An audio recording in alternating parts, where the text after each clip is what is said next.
There's no better feeling from playing a video game than displaying absolute mastery, understanding of all the systems, and feeling completely in control, as if it is an extension of one's own body. Now, couple that individualized proficiency, and imagine you're playing a game with 5 other teammates, all who are completely in sync, competing for millions of dollars on a grand stage. This is something few esport athletes can say they have experienced, but Team OG has felt it multiple times, and went beyond their limits, being the first Dota 2 team to lift up the Aegis not once, but twice, back to back. After winning the 9th Dota International, all 5 of the OG team now stand as the top earners of all esport history, with each player having more than 5 million in personal earnings. They're undoubtedly the best team in Dota 2 history, comprising of the captain No-Tail, their carry Ana, their mid player Thompson, their offliner Seb, and finally, the best roaming support of them all, Jarex. TI9 wasn't just Team OG's second win in a long spree of championships yet to come, but it was the culmination of an epic trilogy, rivaling the narrative of the 3-season-long sports anime Kuroko no Basket. If you're wondering why anime has anything to do with Dota 2, we'll just have to look at Thompson on Team OG and how he's just an anime character, from his glasses pushes to his entrances that make him look like a JoJo villain. But in addition, OG's TI performance was identical to what is called in Kuroko no Basket's direct drive zone. Every sport has a flow state. In Kuroko, it is called the zone. This is the first time in Dota 2 history, at least from what I've seen, that a team has acted in such coordination that their team play is at the speed of the zone. But the reason Dota is so closely intertwined with, I'd say, the narrative of Kuroko no Basket all goes back to TI7. TI7 was when Team Liquid made their run through the lower bracket to the championship, winning in a 3-0 stomp. All 5 of those members had pictures of the Generation of Miracles from Kuroko no Basket, so if anyone says Dota has nothing to do with Kuroko no Basket, this just proves you wrong right off the bat, because all of that team definitely watched Kuroko no Basket and saw how Dota is just a sports anime. And the reason this is relevant is because Team Liquid just faced off against OG in the grand finals of this last TI. Since OG are the heroes of this story, we're of course going to parallel them to Team Saren and Kuroko no Basket. But Team Liquid, I would say, are the closest to Team Rakuzan. Their captain Kuroko once had the avatar of Akashi, and their TI7 performance was basically an ankle break of Team Newbie and use of Emperor Eye to predict their every movement.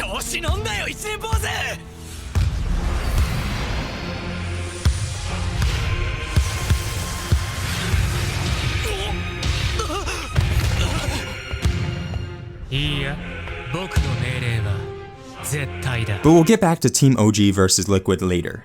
I'm going to briefly go over some of the key points building up to this story. So if you haven't been following the Dota 2 competitive scene closely, I highly recommend you check out some of the documentaries linked in the description because they're highly informative, but I'll briefly be going over some of the key points that build up to this match. The history of Team OG is a long one, but the team we now know today formed in a period of crisis. 3 months before TI8, the captain at the time, Fly, left the team, along with S4, and I presume their mid player left as well, leaving No-Tail, Jarex, and their coach Seb in a scramble to assemble a team that could even compete in the qualifiers for the International.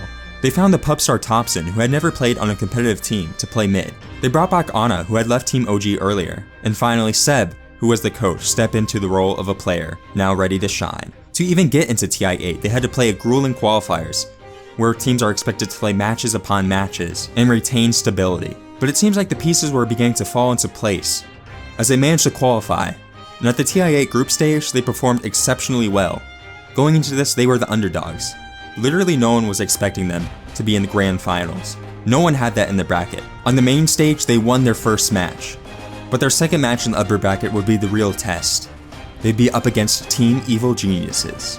And on Evil Geniuses, the old Captain Fly would be on it. This would be a rivalry to write down in the history books of Dota 2. If we're comparing this to Kuroko, Team Evil Geniuses is definitely Toho Academy.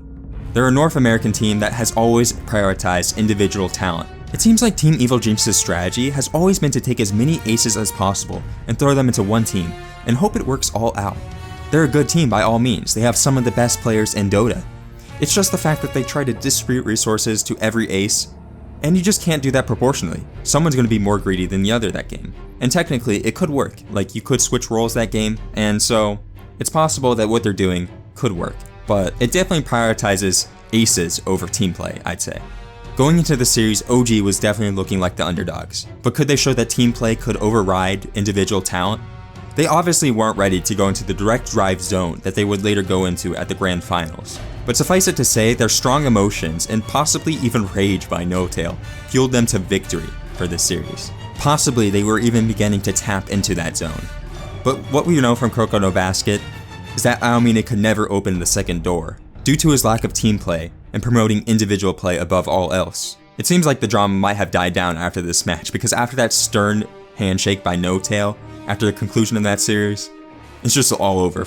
It's clear who the victor and the loser is here, and it looks like we're about to even move on. There was even a mirror match in the latest international, but I don't even think that was as heated as this was. It's almost like they moved beyond their differences here, and in this case, the team won out in the end. I know we're kind of going backwards in the story of Kuroko no Basket here, but their next match in the upper bracket grand finals will be up against LGD, probably the best Chinese team in Dota, as of now. I'd say almost their perfect execution, and even their superstition, makes them closely resemble Shotoku High and the ace player of the Generation of Miracles, Midorima. This series would be extremely close, and it even looked like LGD was about to win almost every single game. But OG had developed a playstyle to counter this. How do you counter the perfect execution? Well, you make them play your game instead. You can't let them get those 3-pointers. You have to pressure, and you have to make them uncomfortable. And OG exploited that weakness. It seems like at this point LGD definitely has a problem with tilting, and if you make LGD tilt, they will fall. LGD would lose that upper bracket finals, but they would come back to the grand finals after winning in the losers bracket. The first match of the grand finals, OG played exactly the game that they wanted to play. They picked the late game Spectre, and LGD had no way to deal with this. They looked pretty dominant that match. OG winning that first match had set the pace of this entire series. However, LGD was not ready to go down without a fight. The reason I said they were superstitious is because, well, one of the players, as we saw on the Truth site, was like... And again, this small superstition and this little thing, I think it just shows that LGD does not handle pressure very well at all.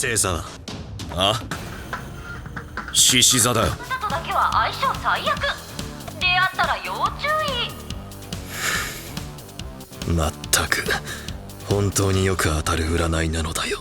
They play extremely well. In the second and third game, they looked like they completely stopped OG. It looked like OG was going to go home just that one game and it'd be a 3-1. And honestly, that's what everyone expected. OG were clearly the underdogs in the situation at the time. Even game 4 for OG looked extremely bad. It looked like safe lane and the mid lane were both lost. The only lane that was going well was off lane for Seb's Axe. And this was probably the most hyped game in any grand finals, because Seb on that Axe came back hard. He carried his team to the victory that match. If it wasn't for Seb making the plays that entire match, there'd be no chance that the team could catch up and get farm to win that match in a very close game. Soldiers will be able to find the ire. They get Thompson never. What's out? Sony Anna, can he survive? Anna, can he do it here? Is it half outside?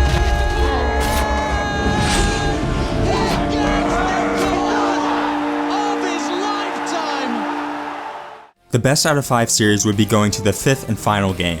But winning that 4th game really made OG dictate the pace of that next and final game. The 5th game would probably be the first time millions glimpsed OG's direct drive zone.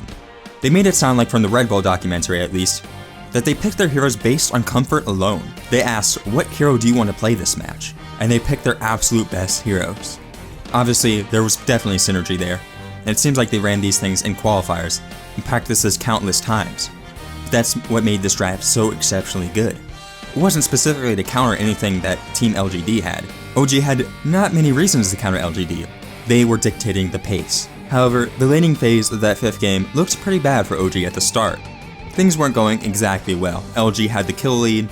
It looked like things were actually maybe going in their favor. Maybe they weren't actually under the pressure that we once thought they were. But once objectives started to matter, specifically the Roshan pit, it became clear that OG as a team was performing exceptionally better in team fights. Suddenly, a few fights later, LGD was on the back foot, and OG was pushing down their Ancient. Soon they would be lifting up the Aegis for the first time, from the underdogs who had just formed a full team 3 months prior to the qualifiers, to now the best team in Dota 2. And it was by no means over for this team, because they would be coming back to the next international TI9 even stronger than they were before. Leading up to the International, there is a pro circuit in Dota, where teams collect points from winning majors and minors to get direct invites to the International. OG during the season leading up to TI9 would be having a bit of a bumpy road, but it's kind of understandable. Their carry player Ana would be taking a long break, which is understandable since he had won millions of dollars, and he's the youngest team of OG, so it's kind of expected that he doesn't want to be playing Dota his entire youth. But as it was getting closer to TI9, Ana would join back, and the team would be practicing again at boot camp, getting ready to win the next one. But according to NoTail, it wasn't easy. In fact, the team said it was harder the second time. For NoTail, I think there were a bit of personal reasons involved in this. And we're here. Before this tournament, things were a bit dark. My dog had died, and it was really rough for a couple of weeks. Sorry. My self-esteem was pretty low, and now we're here. Sebastian, I mean, honestly, I dedicate this tournament to him. Oh, fuck, this is so crazy. You're making me cry. Stop it. No, but really, thank you, Sebastian, and of course, everyone else. As most Dota players have described, winning the International is like losing your motivation. It was the one driving thing that every player wants to do. It's the thing that they dream of accomplishing. And once you accomplish that, what left is there? Seb explains this emotion quite well in an interview on their vacation. Because you're satisfied with yourself. Because you're satisfied. So you're weak now. You had this infinite source of motivation. Now it's not there anymore, you know? But the way I see it is that it's still there. You just chose to let it go. So flame me a little bit, man. And it seems like a lot of teams can't handle it. After they win TI, it doesn't seem like many teams stick together as a full roster, or at least perform as well as they did. It's very challenging to stay at the top of Dota for very long. The meta is constantly shifting, updates come out, and things change. You have to be constantly playing and adapting to stay at the top. Not to mention, who's to say someone else doesn't find something just a bit better than what you were playing at, and beats you. And once you win that grand final, and you accomplish everything you could dream of, can you find that internal motivation to continue going on? It seems like most teams in Dota 2 have not answered that question. No team in Dota has won an international twice, until OG of course. Wings and TI6, well, they had a bit of a scandal with payments and stuff like that. They've just disbanded entirely. Though I'd be curious if they would have been sticking around as the top dogs after that, if that had never happened. And TI7, Team Liquid, would never be playing with quite the same motivation and drive. In fact, this team, which I'm comparing now to Akashi, had to kick their mid-player Matumba Man after an entire year. It seemed like they were a pretty stable roster for a while. But after their TI8 performance, it seemed like something had to change. Going into TI9, OG needed a plan. Like I said, they were having a bit of a slump during that season, but they were preparing that whole time to win the next international. And a few months before, they got on board Mia Stelberg, a sports psychologist. I think hiring Mia Stelberg was probably the game changer that would let them win TI9 with so much confidence. Immediately, they were performing exceptionally well in the group stages, and even having fun at times. They dropped only 2 games, and they were under such low pressure that they even picked techies once. I don't know if that was a serious pick or not, but to me it seems like a joke. But they made it work. Please, no, Jarek, save us anything but VG Gaming have no remorse. The No tail, the mines blowing. Just gets it, the ultra kill! And what made their performance at this TI so exceptional was, of course, they brought back their old usage to boost their mentality of using the chat wheel and tipping. What the chat wheel is in Dota is you can use predetermined voice lines in-game. For example, there's all the voice lines of OG winning the last TI. That's a major buff for Team OG entirely. And these voice lines come from the International Battle Pass, something that funds the prize pool. Even the fact that OG uses them constantly is like, buy more compendiums and give us more money. It's hilarious if you think about it. But this is a completely external feature to gameplay. The players are taking time out of thinking or actually making plays to tip their allies for making great plays, or even tipping their opponents to mock them a little bit. Obviously, teams can mute these features, but even if you mute OG, is that really a good thing? Is it really a good thing that you mute a team? Because then they're already kind of in your head, aren't they? But if you don't mute them, you're at a huge disadvantage because they're going to use it constantly. OG spamming the chat wheel and spamming tips is probably one of the things that keeps their mental game at the peak every game. Dota's an extremely mental game, and if you start to feel the pressure, your reaction times are going to be slower, your decisions are going to be worse. And you can have a healthy level of pressure, but you want to be sure it's not inhabilitating you. One of the reasons I think Team OG performs so well is, of course, that's sports psychologists. A psychologist like Mia Stillberg would have made sure that the environment of OG was as healthy as possible. Something we have to understand about Dota is esports are relatively new. It wasn't more than a decade ago that competitive players weren't playing for money, but rather for fun. There is of course going to be back pains when suddenly it is now a professional esport, with millions of dollars on the line. Some of the players that are continuing to play are veterans, but the amount of growth that has happened since may have limited their mindset on what is needed for success. It's going to need a good environment. It's going to require every player to play at their peak mental and physical state. Many teams probably realize that, but it's a different thing to solve it. Being an esport athlete and finding a stable and healthy environment to play is not an easy feat. For one, just getting into the scene will probably damage your relation with your parents. For example, they might doubt your ambitions and think that you won't make any money. Your own teammates might doubt that you're good enough. You might get kicked. Roster shuffles are constant. Stability is a luxury. Organizations your team signs up for might screw you over in the long run. And in OG's case, for No Tail specifically, there are top 10 anime betrayals constantly. You know, I often hear, but it's much bigger than Dota for us. You know, it's not even about Dota actually. It's a way of life kind of thing. You know, I hear people around me telling me ever since I was a kid, like, you know, business is business and you gotta do what you gotta do. And I think this is absolute bullshit. I think that the best way to do business is to treat people well and, you know, like, surround yourself with people that also treat you well. I mean, what kind of world is it if, you know, everybody's just stabbing everybody in the back because business is business? Like, that's like, I don't know where this comes from, you know, but at least if that's how this world, then I don't want to be part of it, you know, or like the Dota world, I want out, because I don't think it is.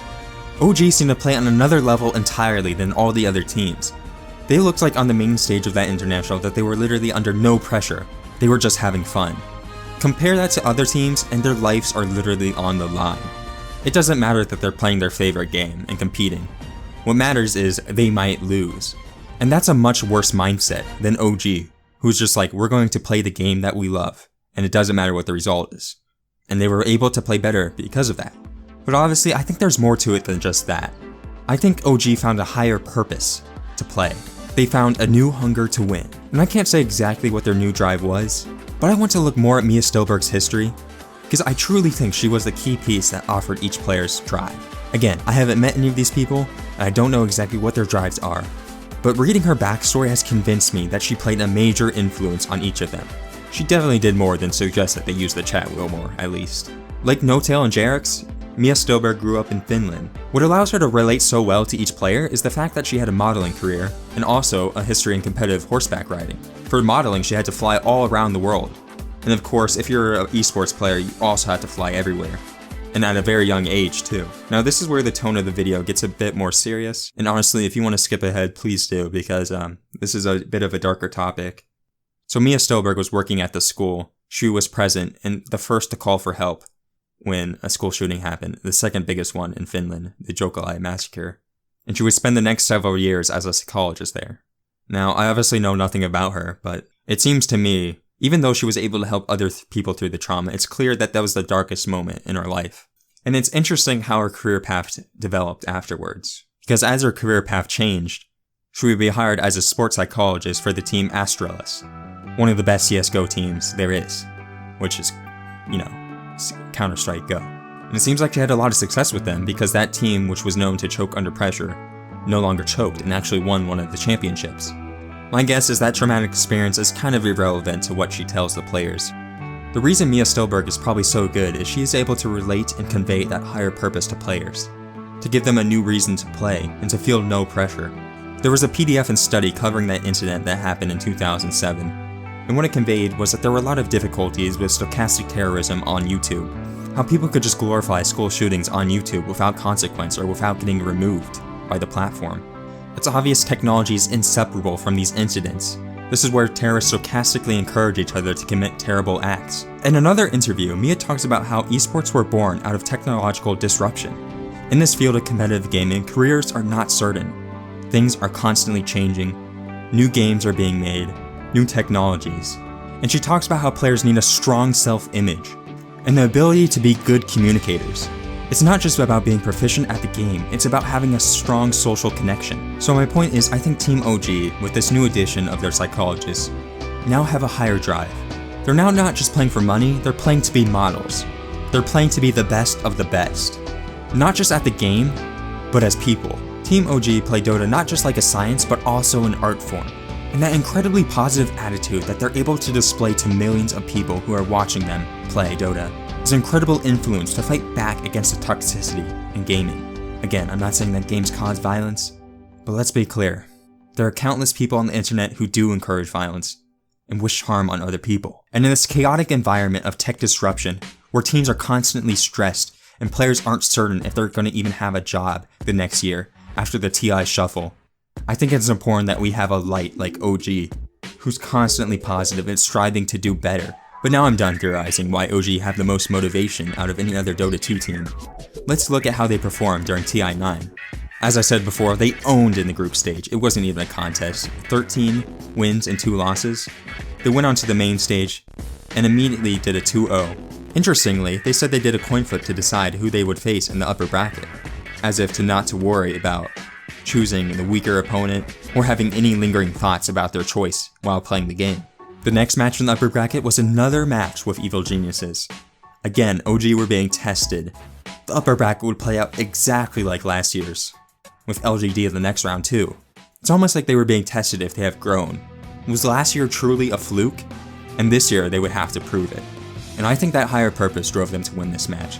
No longer did they win just fueled on anger and pure emotions. This year, they just looked better. Again, this is kind of a joke by Samael, they're ace mid, but when asked the reason why he plays Dota, he had the funny response of, for the money. What's your motivation? Money. Money? Yeah, definitely. Now, I'm sure OG plays Dota for the money too, and I think Samael was kind of joking, but like, Samael definitely does play for money. But at the same time, that's not a good drive to win the game. And finally, their next match, in the semifinals of the upper bracket, they would be facing LGD again. And this is where the entertainment hit its peak. No longer were OG just there to win, they were there to entertain. In their last grand finals against LGD, there's a funny part in the True Sight documentary, where the LGD in their booth is looking over at OG, who are drafting their heroes, and they comment, "That ass has his papers again." So for this first match of the series, OG walked in, papers in hand, loads of them, not just one, an entire stack No-Tail was carrying. Not only was that funny to everyone watching, and became a meme instantly, I think it actually got in LGD's head a bit. Like, there's no way that you see that, and it's just not in your head, like, oh, we lost last year and now they're mocking us. Just a bit. And that's the confidence that they displayed this year that allowed them to win. They lost the first game versus LGD, but they were setting the pace. And the next 2 series were a clean wipe, OG won. Again, LGD doesn't have that ability to handle the pressure. They fall into that superstition. For Dota, the superstition is always the West versus East. There's been a tendency for the West to win one year, the East to win the next. No team had won back-to-back. For LGD, it was just their time. They were in China and Shanghai. They had the entire crowd cheering for them. But funnily enough, when the entire crowd booed OG, they actually loved it. After LGD beat them in that first game, the crowd booed OG when they were leaving the booths. Hey, and one of the things we hear from Will is the idea of LGD doing their... And that fueled them for the second game. And I have proof from the Kiev Major that No-Tail gains flower power whenever he gets booed. When you boo OG, all they hear is a cheer. Oh, OG! Oh, OG!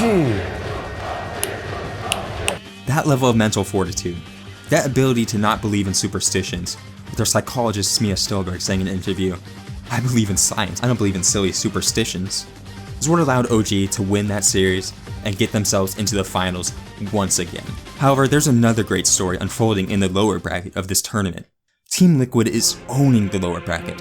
They have eliminated 6 teams from the tournament. Apparently, in the history of Dota, no team has surpassed 4th place from the lower bracket alone, from the first best out of 1 matches that you have to start out in. A meme at this point is Team Liquid would say, "Upper bracket is for bitches," and they were proving that once again. This team would not drop a single series in the lower bracket. And after LGD got shut down by OG in the upper bracket, they would be facing Team Liquid in the lower bracket to compete for the grand finals. Akashi would show Shintaro absolute strength. 改めて敬意を表する慎太郎、そして修徳高校。最後まで誰一人闘志を失わなかった。だが届かない。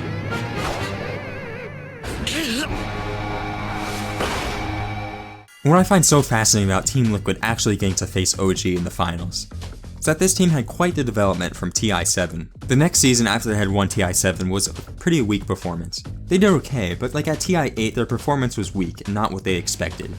And after that they kicked Matumba Man, their mid player, an almost defining personality of the team, and they replaced him with Weehaw. In my opinion, Weehaw might be the better player. He has a more flexible hero pool that readily matches the meta more so than Matumba Man, whose heroes probably all got nerfed after they stomped TI, a fate that tends to happen to winners in this game. So even though Liquid was looking extremely strong, even stronger than they did last year, I feel like they didn't answer that true question of why they wanted to play. The reason they kicked Matumba Man specifically in an interview was because they weren't feeling motivation as a team to continue winning. And kicking a player and recruiting another one who might be a bit better isn't going to be an answer to that. That's a sidestep. OG truly outclassed Team Liquid in that grand finals. I haven't met anyone on Team Liquid, so perhaps they were doing their absolute best. But I think kicking Matumba Man was stuck in their heads. Their team cohesion was certainly not as good as OG's. And I feel like their ability to put all their faith in their team captain, Kuroko, well, a good thing that allows them to operate as a unit. In the end, if something were to go wrong, or the captain's plan were to be somewhat flawed, there'd be no way to work around it, as a team, to get past it. Not to mention that slight disconnect of having one of your teammates kicked probably made it so they could not enter the direct drive zone that OG would be entering during that grand finals. Anyways, the final score was 3-1, and OG showed a truly amazing performance. One of the best looking teams in Dota 2 after winning 2 back-to-back TIs, especially how much better they looked the second time. Who knows how good they'll be the third time when they win that, but it's clear to me that OG winning twice will cause an entire paradigm shift for the Dota 2 pro scene. No longer can organizations expect their players to win grand finals if they're not at their mental peak. Maybe we'll see a lot more sports psychologists in the Dota scene, if there are enough to hire to begin with. Hopefully players get better conditions to work with. But most of all, I think pro players will realize how important a positive mental attitude is necessary in a team to win. Once you see a direct drive zone in action, it's awe-inspiring to everyone in the audience. The level of team play that comes out from it is on another level entirely. We've all seen the zone, we've all seen individual players unleash amazing talent. But when you see an entire team harness that ability, at the same time, acting in unison, it is shocking. It changes paradigms. This is when it's not just a drive to win, it's a drive to have the best team possible. And that doesn't necessarily mean winning. It just means playing the best Dota you can with the team you have and appreciating it, having fun in the moment, providing entertainment, and seeking something more from it. If you can rely on every single one of your teammates, the pressure is relieved. You suddenly can play at your absolute best. To quote Seb, in that final, in some of those games, you rolled over Liquid, and they're a good team. But how did you play without fear like that? Just put yourself in my shoes. Like, if he's not on his D-Day, I got Thompson to carry. On his D-Day, I got Anna to carry me. And if he's not on his D-Day, I got Jerks. What can go wrong? And I've been trying. I've actually been trying to do some of these games, and it just doesn't work. I must say, Team OG is now my biggest role model, and I've learned a lot from seeing their story unfold, of what's needed for a team to be successful. Here at Shonen Ronin, it's not just my story. We have an entire team making content, and hopefully we can implement some of the things that Team OG did to get success. But it's not just about success on YouTube. We have higher ambitions. Hopefully we can be a change for the better.